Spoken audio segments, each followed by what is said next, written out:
I missed the scorching wind of Andalusia, how it pours sunlight onto your face, toying with eyelashes, flattening dry sand against cheeks and milling around hair. I miss the smell of the valley, and that ripening softness of muscat fluff glistening in the afternoon breeze. From up here, I can see the house where I grew up. I see white chapels tucked into grape orchards like pawns scattered on a chessboard. I can see patches of asphalt on El Jardinito road hailing from the old town through dappled rocks. Then waning behind the horizon with erratic headlights of beat-up trucks cruising along. One of the pit stops along El Jardinito, where truck drivers stop to relieve themselves, marks the starting point of this wavy trail. All covered in blotches of spindly grass stalks and flaxen sand, the trail is barely noticeable at first. Truth is, no one even cares to notice it. Why would truckers taking a blitzlight care to check on a mucky trail leading to God knows where? But I do. This is how I got up here, to the top of this hill, where I'm standing now. I've climbed all this way up here so I can finally end it all these years of vagrancy and fugue, exile and fear. This is where it's all going to come to an end. But for now, I'm enjoying the view of the valley unfolding below. I'm sipping the air of what could be my final moments. He will show up soon. He always does, like a shadow. He's been following me right on my footsteps. Always there, behind me. And there he is. His limping figure appears behind the sharp bend off El Jardinito. He looks up and he sees me, then stops for a moment to catch his breath and leans on his cane, as if assessing the remaining trajectory for this final stretch, then resumes his walk. Or should I say, resumes his agonizing trudging. Years of endless chase took a toll on his body. No wonder. How long has he been chasing me? 10, 20, 30 years? He is slow, methodically slow. But for once, I will not run. I will wait, right here behind this rock. I will finally come face to face with him. This sharp Swiss knife blade I'm holding in my hand will soon lance right through his neck bone. Yes, that's what I'm going to do. This ends here, at the dead end of this sandy trail atop the hill overlooking the valley with its white chapels and muscat orchards. Funny, after all these years, I still don't know the real name of my chaser. I always called him what Master Borgias called him. He who wanders. Borges, the Borges. I idolized him when I was in college. Many did. But I was different. It was 1961. I was an average lazy learner at the Universidad Laboral de Cordoba, floating around from one semester to another with barely passable grades. I had very few friends and almost no interests. One can say that I had an early form of identity crisis. Besides chugging an asado, my only other passion was literature, Latin American literature. Borges and Neruda were at the forefront. One could only imagine my excitement when I saw a pamphlet hanging on the wall of the literature faculty. Spaces were limited, but who cared? It was the man himself, Jorge Luis Borges, coming to give us a lecture followed by an open panel of questions. Like a maniac, I rushed to the auditorium hours before the lecture. I was the first in line, and when the doors opened, I got the front row seat. The auditorium was packed with drooling chins of young self-proclaimed prodigies, awaiting for the arrival of the Great One. And there he was, the blind lord of literature, walking upright onto the stage with a cane and his loyal assistant right by his side. Standing ovation. He nodded and made a "thank you, please be seated" gesture. Then he began. The lecture was dedicated to Spanish writers. I cannot distinctly recall if it was Cervantes or de Vega. It truly made no difference. Somehow I managed to sit through his entire lecture, which lasted over 3 hours, and remembered nothing. He talked slowly and methodically, pouring honey into our ears like Segovia's guitar, with his absent eyesight affixed on the ceiling. And then it happened. Something that caught me completely off guard. Before closing the day, Borges was about to take questions from the audience. Of course, I raised my hand, and so did about hundreds of other students. One of Borges' assistants whispered something into his ear which made him smile. "It is an honor for me to be in front of an audience of young people, but our time is not infinite," he said with his blind eyes still pinned on the far corner of the hall. "For that reason, I will randomly pick questions from 5 of you. I've never won any prizes or lotteries in my life. When I played poker or blackjack, I lost far more than I won. I knew my limitations, and that turned me into an average, apathetic person, rarely trying to outdo myself. And so, sitting still with little ambition, I got used to that. Until that moment, when I saw Borges point his finger in my direction. That came as nothing short of a shock." "Me?" "Yes, young man. Senor Borges picked you. Step forward and introduce yourself," said his assistant.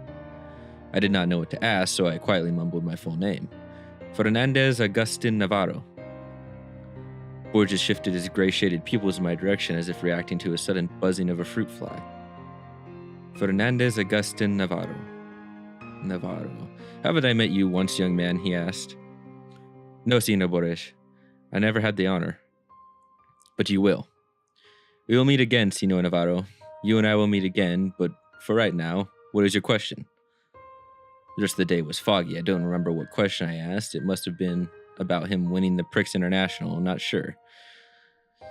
And maybe not important. No, not important at all. The greatest writer in the history of mankind called me by my name, and then that bizarre, unreal thing he said about us meeting again. When? 9 years later, in 1970, and there I was, a somewhat promising journalist in one of London's somewhat scandalous tabloid newspapers. Every week, my name was featured on the second page alongside with celebrity chronicles and vile rumors. My paycheck was decent enough for a small studio flat by Manchester Square. After years of having been pent up by directionless studies, you could say I became something more than an average. Or at least that's what I believed. That day began as usual. I ate my chic breakfast consisting of 2 scrambled eggs, ham, toast, and dark roast coffee at Barrymore's Diner, and was ready for a pleasant walk to the office. It was shortly after 8 a.m., and I was in no hurry. My route was the same as it was every day. Past the square, right turn on George Street, left turn on Thayer, another right on Marylebone. My thoughts that morning were all preoccupied with the piece I was working on, so I was slowly making my way through the square when something caught my eye. At first, I did not pay much attention to him, no more than I did to anyone else who idled at the square that morning. Hippie rascals with soiled hair playing guitar on every corner was a common thing these days, and London town was certainly no exception. So there was another one of those misunderstood love proclaimers sitting right behind the gated area of the square. Striped worn-out jacket, heavy cap, sandals with clots of wool and socks sticking out. A common hippie bum, as anyone may have thought. I thought so too, except this one had something that made my intestines churn. I didn't know what it was, but once I saw him, I felt the irresistible urge to instantly walk away and never see him again. The way he looked at me, that gloomy frown that made me think of a line from Oscar Wilde, "That fellow's got a swing." There certainly was something outer-worldly about that fellow. His eyes, as if carved from a rock below his forehead, were mercilessly drilling thousands of tiny holes through me. I added pace as I turned back one last time. I noticed him slowly walking towards me. Past the gates of the square, onto the street, paying no attention to screeching tires of honking cars, walking right towards me. He's just a bum. No, he's not. Just another one of those unwashed hippies. No. Run, run, run. George Street was empty like in post-war bomb quarters. I could hear my brisk footsteps, or was it the drumming of my aorta against the chest? He was catching up. Run? Don't be silly. Yes, run. First slowly, as if you're trying to not show your chaser that you're scared. No, not scared, more like in a hurry. Why am I running? I could take him out with one punch. But it really wasn't about that. It was my first experience of that feeling, which I can only describe as some sort of primordial sense of fear, panic, dread. Unexplained sense of looming doom arching above you like a dark figure with a scythe. I ran. I ran faster than my feet could move. As I turned the corner on Thayer, I paused and looked back, fearing to see him right behind. Scrambled eggs, toast, and dark roast coffee were all about to make their way back up through my esophagus. Wiping sweat off my palms onto my pants, I bent forward in a protective position and looked around. Empty windows of George Street were checking me out like a toddler witnessing parent in a cowardly act. Whoever that man was, that incensed me into this uncontrollable panic, he was now gone. Shame on you, Fernandez Augustin, I repeated to myself while making futile attempts to enthrall palpitation to subside. Shame on you. I mumbled, repeating that word. Mumbling turned into whistling. Shame, shame, I whistled. Acting calm and self-composed, I sang without knowing words, only to convert my mind to something else. I sang so others wouldn't notice me shaking. I climbed the stairs of my office building, 3 at a time. 3rd floor. Familiar smell of typography oils calmed me down. Safe haven. Shame on you, Fernandez Augustus Navarro. Even now I question myself, whether my journey to madness began on that day or was it underway for many years. Madness that creeps in and recedes in tidal waves. Is that how it usually happens? All I know is that an hour later I was laughing at my little moment of weaknesses. Preposterous and rubbish, my thick Andalusian twang spoke to me. The idea of being fully checked out by a specialist did cross my mind, and I immediately thought of Dr. Patel in Camden Town. He'd give me a comfortable medical diagnosis like panic attack and prescribe some white pills, I thought. Little did I know that the day had more surprises in store. The unnerving script development continued in a more eerie fashion when my boss marched to my desk with a pack of printed paper. No, Navarro. You are not going to see Dr. Patel in Camden Town, who will make your judgment call on your insanity. Instead, you're going to do an article on Jorge Luis Borges' new book. He is making his presentation today at London Public Library and blah, blah, blah. I forgot about the panic attack. The thrill of seeing Master Borges again 9 years later was surreal. Moments later, I was sitting in a cab on my way to the London Public Library, scribbling all possible questions I should be asking him. El Informe del Brody? Other books? Forget it. I knew very well what I would ask. I paid the cab and galloped up the marble stairs leading to the hallway, where the master was about to hold his new book presentation. I elbowed myself through the crowd of journalists to occupy the coveted front row spot. Quick inventory check. Wallet, J-sack along with the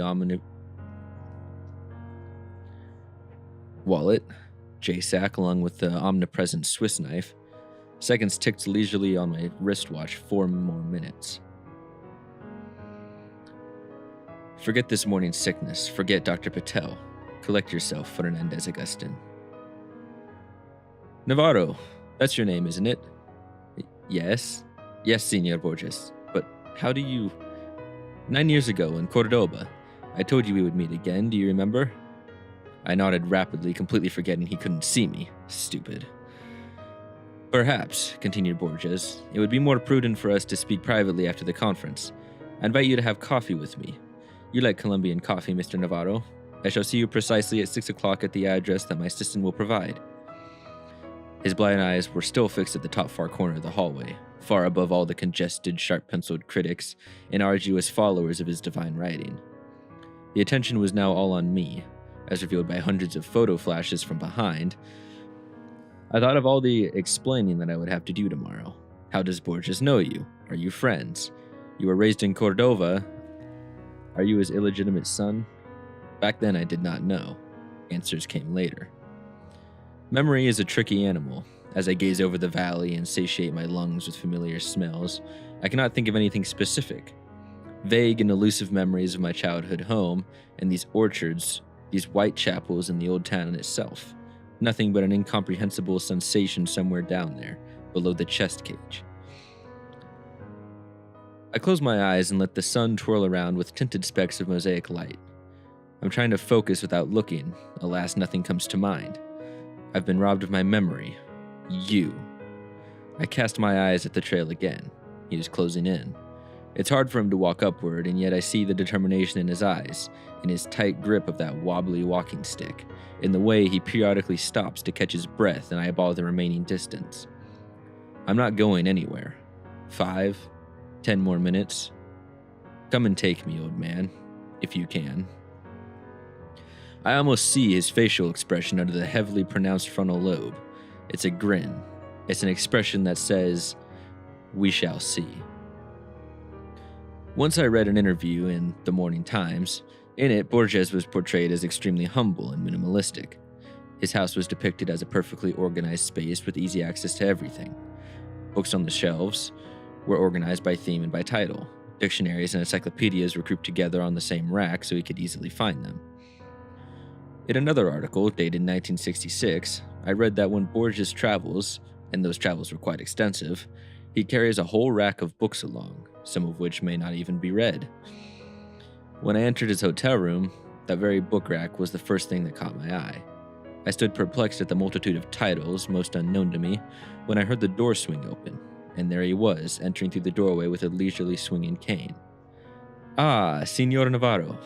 How kind of you to visit this old man." I took a step towards him and produced some gibberish like, "Pleasure is all but mine." He half smiled and pointed his hand to the chair. "I know you will quite enjoy the taste of Colombian dark roast." Borges sat down and leaned slightly backwards without releasing his cane. "Do you know the biggest advantage of being blind?" he asked and answered immediately. "Blind don't need light, so my utility bills are way lower." He laughed at his own joke, only to be interrupted by his assistant carrying a tray of aromatic coffee poured in 2 small porcelain cups. Amazing how the very idea of drinking coffee instantly changes your mood before you even take your first sip. As I was readying to go on a pre-scripted monologue of expressing my gratitude and honor, Borges jumped right into the action. "I will get right to it, Signor Navarro. About you being here, and about me remembering you. I know you have many questions. I will attempt to answer some, but not all. When you leave this hotel, there will still be some questions that you will have to find answers to on your own." He gently picked his cup of coffee and, with hands somewhat shaking, took an artistic sip. Yes, I had questions, so many that my brain membranes were buzzing in bewilderment and disbelief. Here I was, sitting in the room with one of the greatest writers who happened to mysteriously know my name. Have you by any chance read my book, The Book of Imaginary Beings? Asked Borges. "I have. Many times. I read it in Spanish when it just came out. Very recently I bought the English translation in some shabby bookstore off Oxford Circus. I read that book far too many times, but never in its entirety, mostly starting on a random page, just as Borges had intended it to be consumed by his readers. You see, Signor Navarro, that book was, and perhaps still is, a never-ending work in progress, as human imagination has no boundaries. I have included that I had researched over 10 years ago, then recently expanded and republished with more figments of collective human imagination. But the book is merely a small subset. In a way, the book writes itself. In some form, it's a labyrinth, an endless one, a living one, where every corridor and every room is never the same. What I'd always wanted in this book, to reflect the labyrinth in our collective subconsciousness, the force that drives our minds to craft. For that reason, all the creatures in my book are strictly fictional, mythical. Am I not boring you? Not at all. I understand, Senor Borges. He nodded and wiped a coffee grind off his nose. That book, as its title implies, is all about imaginary beings. Tales, legends, folklore. But one thing that no one knows is that I had originally intended this book to include one more being. A being that goes by its Latin name, Quietus Est. It appeared and disappeared across many cultures, something centuries apart. Very little is known of it, but what I found was indeed astonishing. First, this being is physically no different than any ordinary human. You may say, it is human in many ways. As I studied this entity, I became more and more agitated. I could not stop. Like a madman, I was trying to learn more and more, but very soon the excitement turned into another feeling. Fear. Fear of what, Senor Borges? Eyesight shifted from the corner of the room straight on me, as if he could perfectly see me. Fear of what I had uncovered, that Quietus Est is not a myth at all. He attempted to take another sip, but his hand started shaking, so he had to put the cup down, spilling some of it on the saucer and around the table. Pardon me, young man, I'm trying to maintain my composure, but you have not tried the coffee, he said, wiping his mouth and forehead with a knitted handkerchief. I raised the small cup and took a sip, disregarding the aromatic fumes of Colombian beans drifting down my internal gorges. Pardon me, sir, but you're saying that the imaginary being called Quietus Est was not imaginary? Is that why you decided not to include him in your book of imaginary beings? Only in part. Fear came from realization of what it would mean for mankind to know about its existence, you see. It's not secret that we are all well aware about our eventual demise. We all die. But imagine what would happen if we all stared right into the face of death every single day of our lives and knew the time that was left for us in this world. Death, not as a vague concept portrayed by middle-aged artists, not as a folklore tale of a grim reaper, but as a real living entity that stalks you and walks around showing you a ticking clock counting down minutes and seconds, getting closer to you with every second, trying to grab your hand. Running from death is worse than death itself. He took a deep breath and closed his eyes. But I shall talk no more. Allow me to give you my scribbles from years ago. These are unedited in their raw format, so please, pardon the poor language. It's right there in the drawer. You will find a folder with a yellow piece of paper. Read it aloud while my ripe old body attempts to catch a breath. I opened the drawer as he instructed and found a yellow piece of cursive handwritings carved in Spanish with some Latin phrases. The scribbles were short, less than a page long, with marks and scratches, but most of this was very much decipherable. He must have written his himself, half blind, I thought. What caused him to do that and not dictate to his assistant? I unfolded the paper and began reading. Gestas est. It is said that one shall not know about its own ways in times of demise. The imminent passing is only felt by those that are either terminally ill, and even so they don't possess the knowledge of when and where, or by death row inmates awaiting the exact day and time of their execution. Lack of such knowledge coerces us to exist. Sumerians believed in a certain deity, whose sole role was to stalk its victims and inform them of how much time they have left to live. Per the ancient Book of the Dead, which was discovered as a set of clay tablets, typically buried in corpses, only those that are luminous can see the deity. The luminous ones are thought to be either people with high spiritual powers or vice versa. The cursed ones, condemned by priests, the reference briefly appears in some Egyptian manuscripts, but in later writings is replaced by Anubis or, in rare occurrences, by Horus. The writings again depict this unnamed being as an eternal human who never sleeps, but always wanders. What's strange is that neither Sumerians nor Egyptians ever gave the entity a discrete name. However, the latter rare findings during Dark Ages refer to him as Gestas est. The only depiction of Gestas est was that of an ordinary human standing next to a sun clock, which was used to measure the time that the Chosen One had left to live. From time to time, Gestas est stalks the Chosen One and, when cornered, moves hands of the clock forward to shorten his lifetime. If the Chosen One cannot escape, then his time eventually runs out. The very last reference was found in, "Enough, Mr. Navarro. You understand the idea. Now on to the main question. Why are you here?" He drew closer, and a dull shadow from the lamp cut right through his elongated forehead. Gestas est is an eternal wanderer who is always with us, the timekeeper who sits at the edge of the stage with a ticking watch on his wrist. The greatest gift given to mankind is an ability to see him. When I lost sight, I thought blindness was a blessing in disguise, but one does not require eyes to see the wanderer. What eyes cannot see, ears can hear, and skin can feel. I hear him. I feel him. You are here, Mr. Navarro, because you and I are the luminous ones. Borges paused and asked me with a trembling voice, "Mr. Navarro, you saw him too, didn't you?" Cold shivers that have been accumulating in my lower back rushed up my spinal cord in millions of explosions. Nausea formed a massive ball of air in my throat, and for a moment I struggled to breathe. Desperately trying to cease the thumping inside, I pushed words out. "I saw him today."